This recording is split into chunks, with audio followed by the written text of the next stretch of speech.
Good evening, this is the Oscar expert here, and it's time to review Skinamarink. This is the debut feature of Kyle Edward Ball, and it is a lo-fi experimental horror film that has become sort of a word-of-mouth hit. The movie was made on a $15,000 budget. The movie's about two children who wake up in the middle of the night and discover that their parents are gone, and that the windows and doors to their house are also gone, and they are just trapped alone in the house. They are 4-year-olds, and we don't see their faces ever. All the dialogue's delivered off screen, and the movie is shot with a staticky VHS grainy filter over the entire thing. This movie really does not have any sort of conventional structure. It's not about the children learning what's going on and doing something about it. I think the movie is just an exercise in trying to unlock some untapped childhood-like fear in its audience. You are just staring at walls. You are staring down dark corners. Most of the shots don't even have humans in them. I was surprised to find that this movie was actually playing at my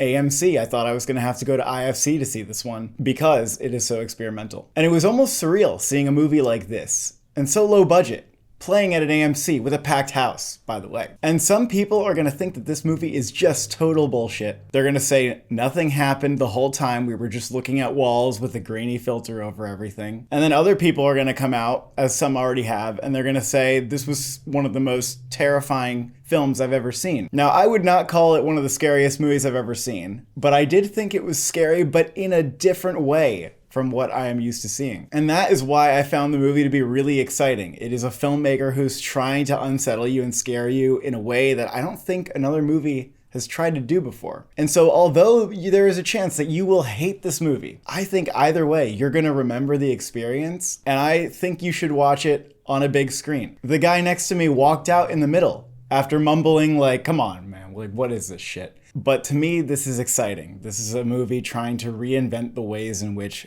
a film can terrify the audience. And it almost reminds you of something like the Blair Witch Project. And I think that this could become, in a way, this generation's The Blair Witch Project, which was a divisive movie where some people were like, nothing happens. And then other people were like, this evoked some fear of the dark and of the woods that I can't even explain, but I felt it on a deep level. This movie is far less conventional than even The Blair Witch Project, but I think that there is a gateway into this movie. I think this is like the first big film release to try to capture that sort of liminal spaces or backrooms-esque feeling that Gen Z seems very fascinated by on the internet. These images that evoke an eerie sense of nostalgia. And it's difficult to put your finger on what exactly it is about these images that is so transfixing and unsettling, but it's also so hard to look away from it. That nostalgic element is absolutely here. Even the making of this movie, the director filmed it in his childhood home with his childhood Legos. The movie takes place in 1995, and old cartoons are streaming from the TV the entire time. In fact, for most of the movie, the TV is really the only source of light. This movie kind of puts you back in that space where as a child, it's late at night, the TV's on,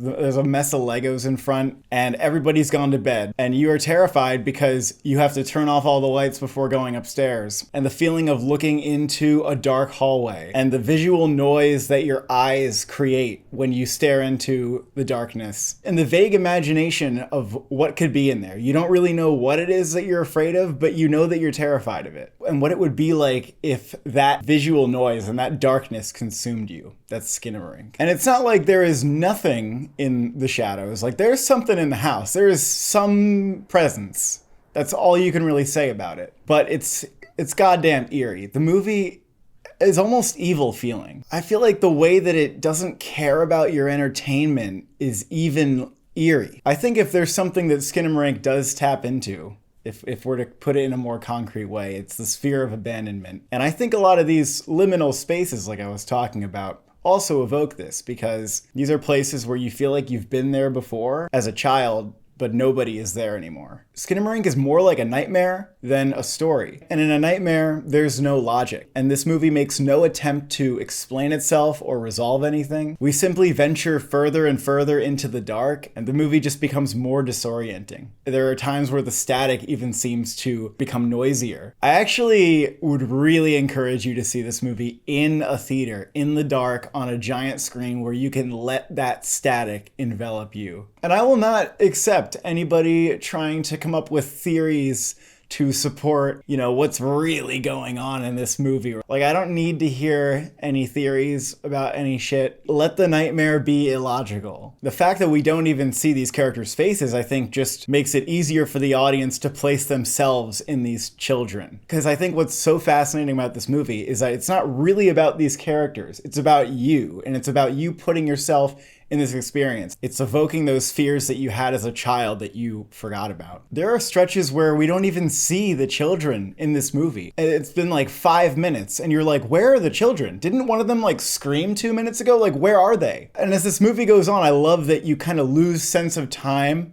You even lose sense of direction. And this very kind of basic house transforms into a more abstract place. The sound design is also creepy as shit. It feels like it was recorded with old equipment. You often can't even discern what the dialogue is, and there are just some creepy subtitles over everything. There are bumps in the house and voices that are not always explained. There's also a really effective point of view shot in this movie that I almost wish they utilized more. Maybe I wish this movie had more moments where within the darkness, there's a little something there that you think, is that something in there?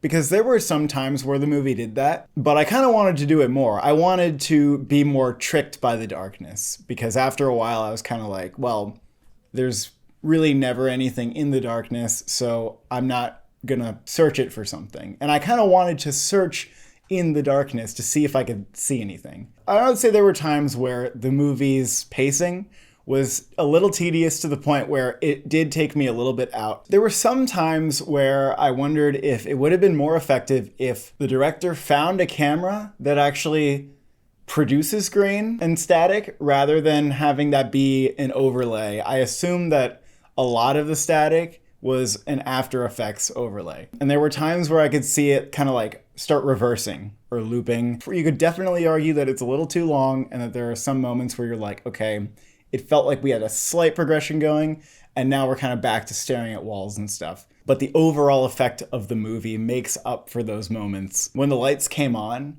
I was like, oh my God, I'm living in a 4K world. I felt immersed and unsettled in ways that were difficult to describe. It's an experience like no other movie. Even if you hate it, you will be able to admit that.